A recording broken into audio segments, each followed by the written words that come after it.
Donc, merci pour l'invitation. Donc, on va faire la présentation à deux voix avec Fred et on va s'appuyer beaucoup en fait sur les travaux menés en thèse par Tianju Liu qui a soutenu à l'UMR s'adapte en début d'année. Donc, c'est tout frais.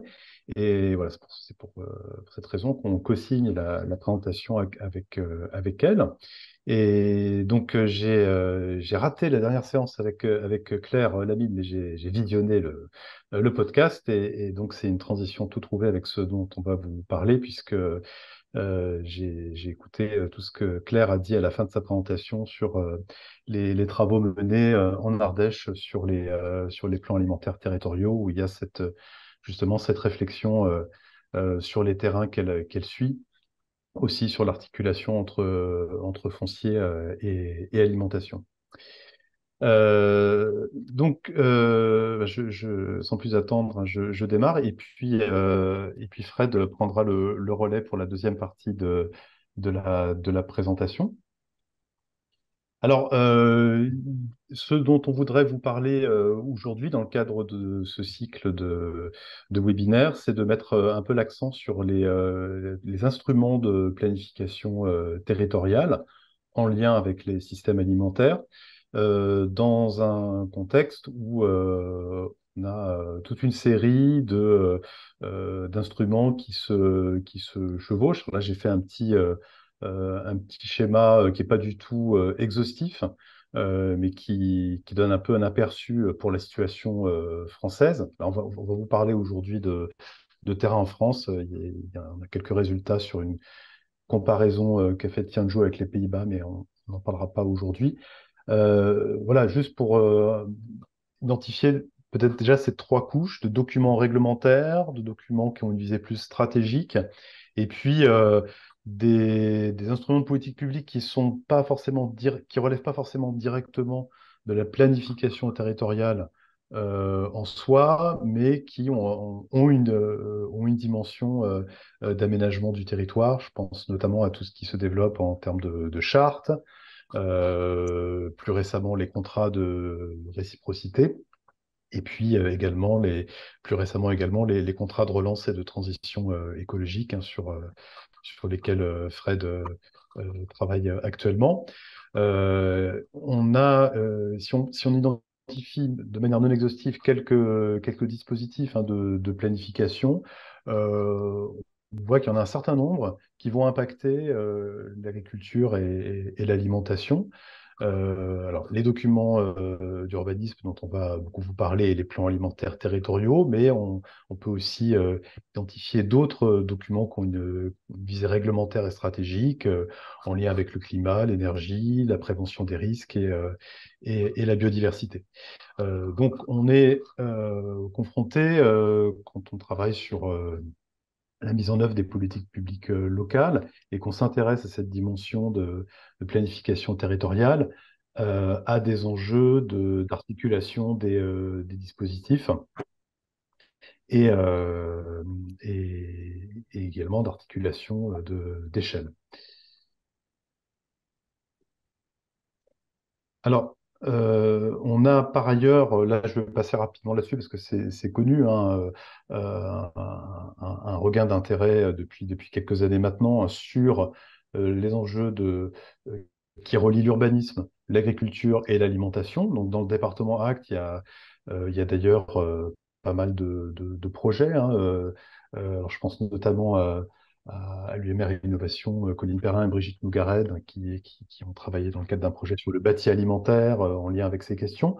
Et c'est un enjeu qui est également bien représenté à l'international. Et au niveau plus académique et théorique, il y a dans le champ pluridisciplinaire, à la fois en socio, géographie, économie, voilà, dans tout ce qui a trait aux études qui portent sur l'analyse des politiques publiques, dans une perspective empirique de l'analyse de la mise en œuvre.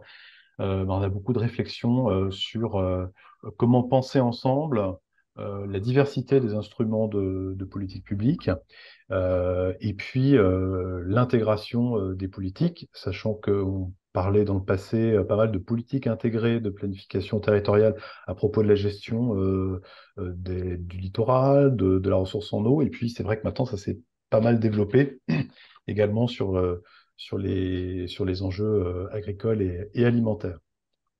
Alors, plus proche de ma discipline à moi, la sociologie, il y a notamment tout un courant de la sociologie de l'action publique, de la sociologie politique, euh, autour de Lascaux et Le Gallès notamment, qui a développé des réflexions sur la notion d'instrumentation de l'action publique avec l'idée de s'intéresser à la manière dont les dispositifs, notamment les dispositifs juridiques, sont mobilisés par les acteurs, réinterprétés, renégociés. Donc il y a cette attention à la mise en œuvre du droit et des politiques publiques, et puis qui a fait l'objet aussi de réflexions un peu plus spécifiques sur les politiques alimentaires. Et puis sur la partie droite du schéma, sur les enjeux d'intégration, on est là aussi sur pas mal de réflexions qui se développent dans les disciplines en lien avec l'analyse de l'action publique, mais aussi plus spécifiquement dans le champ des planning studies, hein, des urbanistes et aménageurs qui réfléchissent à ces questions avec finalement des nouveaux outils de planification qui se développent. Alors, derrière ces questions, on a une accroche en particulier sur les enjeux de diversification agricole qui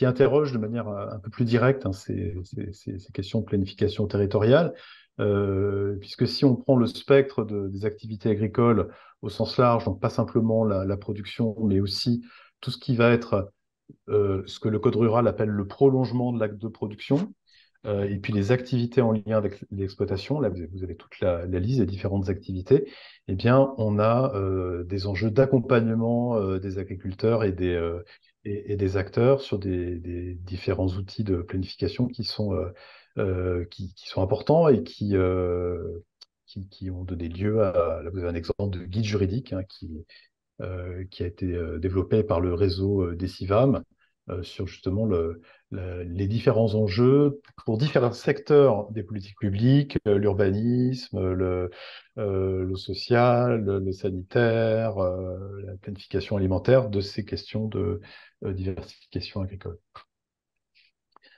Alors, on ne va pas tout traiter, on n'a pas forcément des exemples sur tout, mais il y a en tout cas cette liste de différentes activités de diversification. Euh, on a aussi très fortement présent des enjeux de multifonctionnalité, euh, pas simplement du foncier, mais du bâti, avec une toile de fond derrière, c'est euh, deux problématiques. C'est cette diversification économique hein, vers toute une série d'activités attenantes à l'exploitation, qui sont des compléments de revenus importants, et puis aussi des problématiques résidentielles qui concerne les agriculteurs et les non-agriculteurs. Alors pour les non-agriculteurs, c'est peut-être assez connu, c'est-à-dire tout ce qui va être les compétitions sur la conversion du bâti agricole vers du bâti résidentiel, avec toute une série de préoccupations hein, des acteurs publics locaux par rapport à un risque de perte pour l'outil de travail et de mitage. Mais il y a aussi des revendications très fortes des agriculteurs euh, pour le logement, et pour avoir un certain nombre de droits de logement, et notamment de pouvoir résider sur site, ce qui a donné lieu à beaucoup de controverses jurisprudentielles. Et puis, ça s'est plus ou moins stabilisé récemment, mais encore avec beaucoup de zones d'ombre sur ce qu'on appelle le principe de nécessité, c'est-à-dire dans quelle mesure un agriculteur est légitime à pouvoir se réclamer des droits à bâtir pour des usages résidentiels. Juste un petit aperçu d'une étude qu'on avait menée il y a quelques années dans le cadre d'un projet européen où travaillait, dont s'occupait Fred également, qui s'appelle le projet TEST. On avait fait avec un stagiaire une première étude de la diversité des pratiques réglementaires en Île-de-France sur le traitement des zones agricoles par les plans d'urbanisme. Alors, je ne vais pas entrer dans le détail, mais c'est ce qui nous avait frappé cartographiant les résultats, c'était de la diversité des situations locales. Alors là, on était à l'échelle communale. La recherche dont on va vous parler par la suite était plutôt à l'échelle des plans d'urbanisme intercommunaux.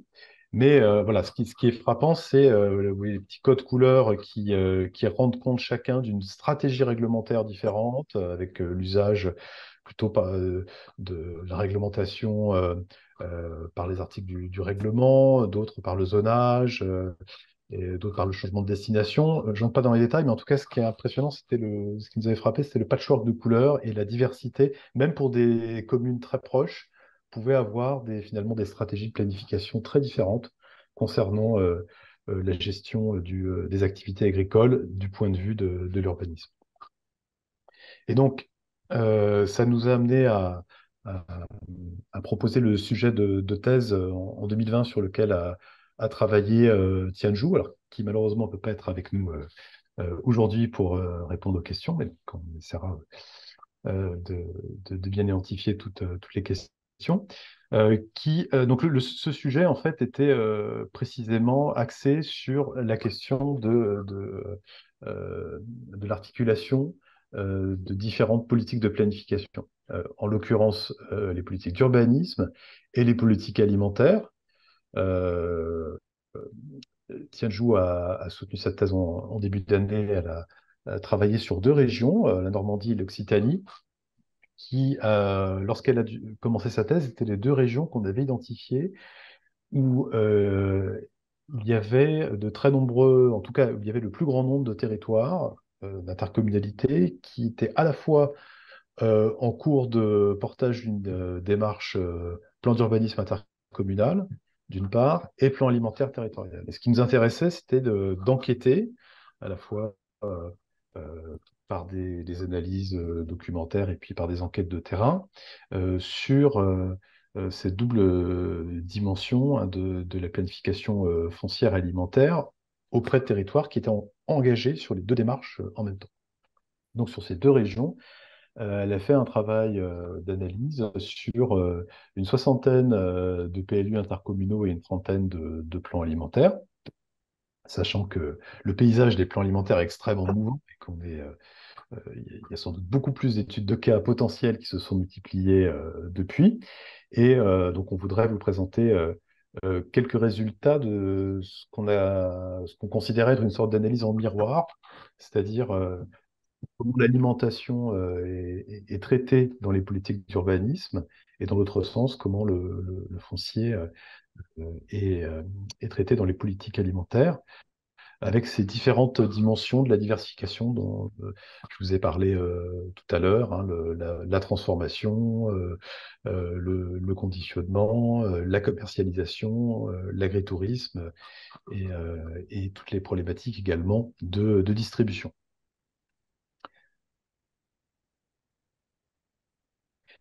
Alors, là, c'est un petit graphique qui vous donne un aperçu de l'analyse documentaire qui a été réalisée sur le corpus, donc une soixantaine de PLU intercommunaux dans les deux régions.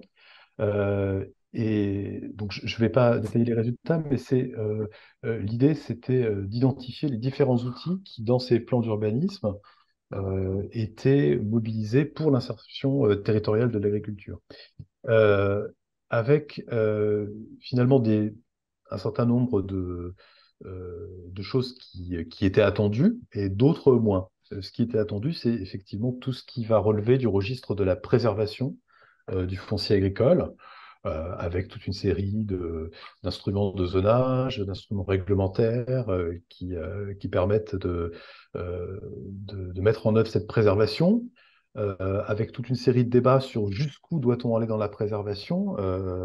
Il y a beaucoup d'initiatives qui se développent dans les territoires pour mettre en œuvre, par exemple, ce qu'on appelle des zones agriculture, des zones agricoles paysagères où même le bâti agricole n'est pas autorisé. Là, c'est un sujet souvent de conflit avec la profession agricole.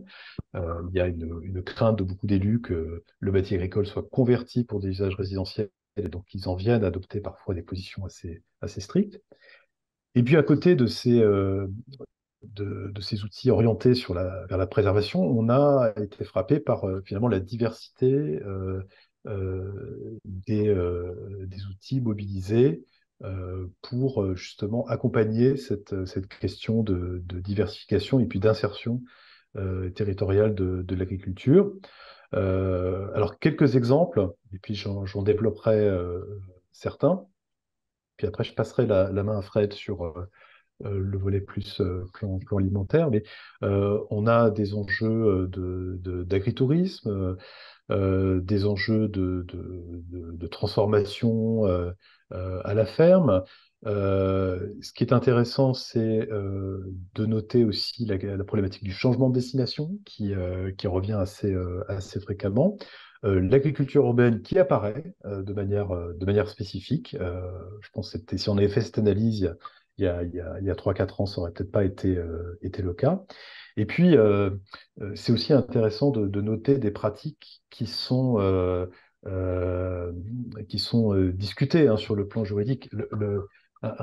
Un des paradoxes des politiques d'urbanisme, c'est qu'elles peuvent agir sur la destination des sols. Donc, par exemple, préserver le foncier agricole face à des usages en compétition, comme l'urbanisation ou le développement d'activités industrielles et commerciales. Par contre, les politiques d'urbanisme n'ont pas vocation, sur le plan strictement juridique hein, du Code de l'urbanisme, n'ont pas vocation à réglementer la diversité des activités agricoles ou d'affecter de manière préférentielle une activité à une autre. Et en même temps, on a, si on prend l'exemple du maraîchage, beaucoup d'initiatives locales et de souhaits, de choix politiques locaux pour développer l'offre en produits frais. Et dans un certain nombre de documents d'urbanisme, même si c'est encore une minorité, des outils réglementaires qui visent à favoriser l'implantation d'activités maraîchage. Donc, de manière indirecte, on va jouer sur tout ce qui est lié à l'autorisation d'infrastructures liées au maraîchage, comme notamment les serres. Et donc, on a une sorte de pilotage des activités agricoles par les politiques d'urbanisme, mais indirect, ou en tout cas sans forcément toujours le dire explicitement. Et en miroir, du côté des plans alimentaires, eh bien, on a des stratégies foncières qui sont explicitement ciblées et qui sont finalement assez complémentaires avec ce que peuvent proposer les plans d'urbanisme, puisque les plans d'urbanisme réglementent la vocation des sols, mais n'ont pas forcément la main pour des initiatives d'acquisition de foncier ou d'intervention sur le marché foncier. Et donc, c'est là où on va avoir un petit peu la complémentarité intéressante avec les PAT qui, eux, vont cibler des actions d'acquisition en foncier public ou d'animation foncière qui vont permettre, par exemple, euh, la création d'espaces tests pour le maraîchage ou le portage foncier de projets agricoles. Et puis, une autre question, c'est celle quand on se pose la question de l'intégration des outils de planification, il y a tout de suite la question de l'échelle qui vient, et elle est particulièrement complexe, elle est relativement lisible pour les plans d'urbanisme. Pour les PAT, c'est beaucoup plus complexe parce qu'on peut avoir une pluralité de porteurs à différentes échelles. Et on peut observer une certaine forme hein, de spécialisation spatiale. Les départements vont être, lorsqu'ils portent un PAT, vont être plus sensibles à des questions d'approvisionnement local. Quand on est des PAT portés à un niveau plus municipal ou intermunicipal, on est davantage hein, sur des problématiques de portage ou de diversification. Donc il y a aussi cette question du concernement spatial. On va vous présenter rapidement deux thématiques. Donc la première, donc toutes les deux en lien avec ces enjeux de diversification. La première sur la multifonctionnalité du bâti agricole, et puis je passerai la parole à Fred pour la deuxième, et puis pour euh, les convergences qu'on identifie entre les deux instruments. Donc, première thématique, celle de la multifonctionnalité du bâti agricole. Euh, Derrière ça, il y a la question de l'organisation de tout ce qui est activité de transformation et de commercialisation à la ferme, dans un contexte où on est beaucoup dans un système d'urbanisme dérogatoire, c'est-à-dire notamment le contexte depuis la loi Elan, c'est de multiplier des marges de manœuvre et en donnant un certain nombre de flexibilité pour identifier des secteurs dérogatoires qu'on appelle les secteurs de taille et de capacité d'accueil limitée, les STECAL, où finalement on peut développer des activités de diversification avec une relative souplesse.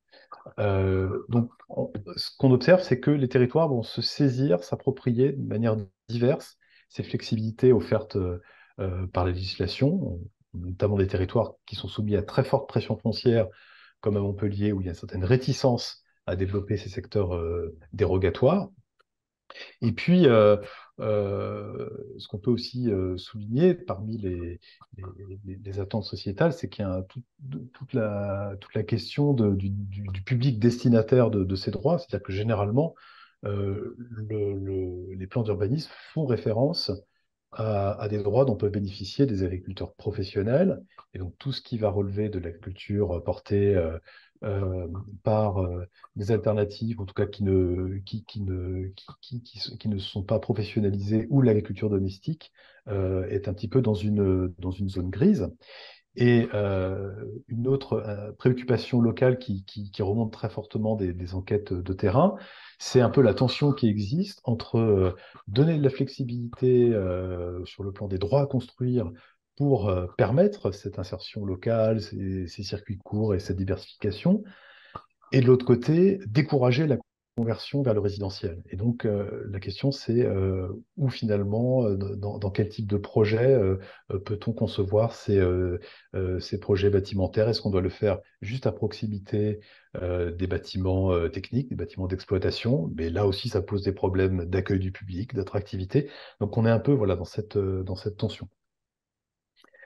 Et puis également, ce qu'on peut mentionner, c'est si on prend un exemple très concret, qui est celui des boutiques de producteurs, ça pose des problèmes d'accompagnement par les documents d'urbanisme, dans la mesure où ces documents d'urbanisme n'ont pas forcément la main pour, là aussi, discriminer et donner la préférence à une activité commerciale par rapport à une autre.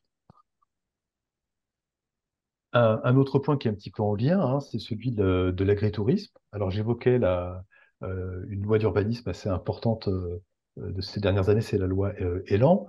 Eh bien, cette loi qui proposait de la flexibilité avec des secteurs dérogatoires pour faire de la diversification, après moult débats parlementaires, elle a exclu l'agritourisme justement du champ de ces dérogations et flexibilités. Donc là aussi, on est très clairement dans une attention euh, aux, euh, aux problématiques de conversion résidentielle. Dernier point, celui du changement de destination. Dans quelle mesure un bâti euh, qui soit délaissé, soit vacant, peut être remobilisé pour des projets de diversification et puis d'alimentation de circuits courts. Là, c'est vraiment une problématique dont se saisissent beaucoup d'intercommunalités dans leurs plans intercommunaux, avec l'idée d'essayer souvent, ça arrive souvent avec des problématiques de bâti vacant, qui n'est plus utilisé parce qu'il n'est plus aux normes ou il n'est plus adapté aux enjeux agricoles. Donc il y a des initiatives assez intéressantes pour le reconvertir vers des activités de transformation, de commercialisation ou d'accueil du public, mais avec derrière une interrogation sur le long terme. C'est-à-dire que peut-être qu'à un instant T, ce bâti n'est pas mobilisé par des agriculteurs, mais est-ce que le reconvertir vers des activités de diversification, ça pose pas sur le long terme des problèmes pour des opportunités d'installation pour des jeunes, par exemple, et donc une sorte de réduction de l'offre du bâti agricole disponible sur le moyen et long terme. Euh, Donc, pour continuer et donc te passer la parole, Fred, il y a un certain nombre de thématiques qui ont été travaillées, hein, dans le cadre de cette thèse autour des enjeux d'approvisionnement local et notamment d'organisation collective pour cet approvisionnement.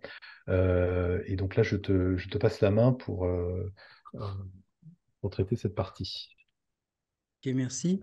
Sur le volet plus alimentaire des PAT qui ont été étudiés, on voit une part importante de la programmation qui est dédiée à la restauration collective, avec un enjeu de structuration d'une offre locale pour la restauration collective qui est quasiment présente dans tous les PAT qui ont été étudiés. Alors, ça se traduit de différentes manières. D'abord, l'élaboration de diagnostics qui est relative au dimensionnement des infrastructures nécessaires pour structurer l'offre, avec notamment des études sur la pertinence et la faisabilité de mise en place de cuisine centrale sur les territoires. Et puis, sur le plan plus contractuel, l'accompagnement juridique des marchés publics, qui est un processus qui est plus émergent, qui concerne simplement 6 pattes sur 29, mais qu'on voit se mettre en place progressivement afin de renforcer la possibilité des petits producteurs notamment de pouvoir répondre à au marché public. Ça se fait dans le cadre d'une évolution législative, hein, à travers notamment les évolutions des lois Egalim et de la loi Climat Résilience, qui visent à renforcer la performance environnementale des marchés publics. L'autre point qui est apparu important dans les travaux concerne les réflexions et la mise en place de démarches stratégiques pour pouvoir allouer du foncier aux infrastructures de transformation et de distribution sur les territoires. Donc, ce qu'on a vu, c'est que la moitié des PAT qu'on a pu étudier proposent des actions qui visent la mise en œuvre d'infrastructures collectives, donc à la fois pour la transformation et la commercialisation. Ça prend une diversité de formes. Bien sûr, des légumeries, mais aussi des abattoirs de proximité, des magasins collectifs. On voit aussi se développer d'autres formes peut-être un peu plus nouvelles, hein, sur des plateformes logistiques de proximité ou des initiatives de type tiers-lieu. Et des drives qui ont notamment fleuri dans le cadre de la crise Covid, puisqu'un certain nombre de territoires se sont emparés de cette opportunité, si on peut dire, pour renforcer leur stratégie d'approvisionnement de proximité. Alors, en revanche, ce qui est encore peu présent dans les pâtes étudiées, c'est des initiatives qui visent la transformation des produits à la ferme. Et ce qui est assez nouveau aussi, c'est le couplage d'actions entre différentes initiatives, hein. Par exemple, un espace test, c'est plus une légumerie dans le cadre du PAT de Rodez, ou la mobilisation de bâtis agricoles vacants pour des ateliers de transformation et pas simplement pour des activités de production agricole. Des choses qui relèvent aussi de l'innovation institutionnelle avec des modèles de gouvernance pour le portage public qui sont un peu nouvelles, avec par exemple l'implantation dans des zones d'activité qui sont traditionnellement dédiées plutôt à des activités industrielles classiques, hein. C'est ce qu'on trouve par exemple dans le PAT de Montpellier, dans les PAT de Montpellier et de Coutances, mais aussi la construction et la location de locaux, donc qui est prise en charge par la collectivité territoriale pour le compte de groupements de producteurs, avec la possibilité pour ces derniers de pouvoir acheter le bâti dans un second temps. Et puis des formes organisationnelles qui sont un peu innovantes aussi, notamment à travers le déploiement des SIC, hein, des sociétés coopératives, qui associent donc des collectivités territoriales et des acteurs productifs, des producteurs. La troisième volet qu'on a pu mettre en évidence, c'est le fait de favoriser la mise en relation locale des acteurs des filières, avec notamment la mise en relation entre les producteurs et les gestionnaires de restauration collective, que ce soit la restauration scolaire ou la restauration professionnelle. Une des limites de ces démarches de soutien, c'est la difficulté à implanter la grande et moyenne distribution pour pouvoir approvisionner en produits locaux ces marchés qui se mettent en place. On a également de nombreuses initiatives pour l'éducation à l'alimentation, avec par exemple des visites pédagogiques, et puis le développement de marques locales afin de soutenir le processus de reterritorialisation. En revanche, même si on a des initiatives individuelles qui se mettent en place au niveau de l'agritourisme, on a peu de stratégies à l'échelle des territoires qui permettent de mettre en réseau et de fédérer ces différentes initiatives. Alors, une fois qu'on a présenté tout ça, qu'est-ce qu'on peut en tirer comme bilan en matière de pistes de convergence entre les planifications foncières et alimentaires? D'abord, dire qu'on a un enjeu de l'articulation des initiatives individuelles et collectives pour la diversification. La nécessité d'articuler la réglementation des droits et les interventions sur le marché aussi, avec notamment la possibilité de favoriser l'accès au foncier. La définition de stratégies d'urbanisme, notamment à travers le zonage pour les projets de PAT, sur les activités principalement dédiées à la question de la transformation et de la commercialisation des produits. Et également le besoin de partager le diagnostic territorial sur le dimensionnement des infrastructures dans un cadre d'évolution des préoccupations qui vise une plus grande sobriété foncière des démarches territorialisées. Enfin, pour conclure, ce travail de thèse qui met en évidence des phénomènes qui sont finalement assez récents dans les préoccupations des collectivités territoriales qui s'engagent sur une maîtrise foncière et la mise en place de PAT. Ça permet de mettre en évidence les relations entre planification territoriale et système alimentaire, dans une perspective de meilleure intégration des politiques publiques sur les territoires. Et plus largement, ça questionne également les modalités concrètes en matière de gouvernance, quels outils mettre en place à la fois pour pouvoir impliquer la diversité des acteurs qui sont associés avec des cultures, des préoccupations qui peuvent être pas forcément convergentes, et puis une réflexion à avoir sur quels instruments mettre en place en matière d'intervention des collectivités locales. Ça interroge également les modalités d'intervention publique, avec des collectivités qui sont à la fois régulateurs, mais aussi acteurs du marché foncier, mais qui sont également, et ça c'est plus nouveau, des acteurs des stratégies agricoles et alimentaires de leur territoire, des stratégies agricoles et alimentaires qui deviennent des éléments de plus en plus centraux des stratégies de développement territorial comprises dans leur globalité. Et puis, à travers ces questions de planification, on se pose des questions autour des enjeux d'inclusivité et d'inégalité. Par exemple, ça rejoint les préoccupations des géographes sur les aspects de justice spatiale et de coexistence entre les modèles agricoles. Voilà, merci de votre attention. On est ouvert aux questions.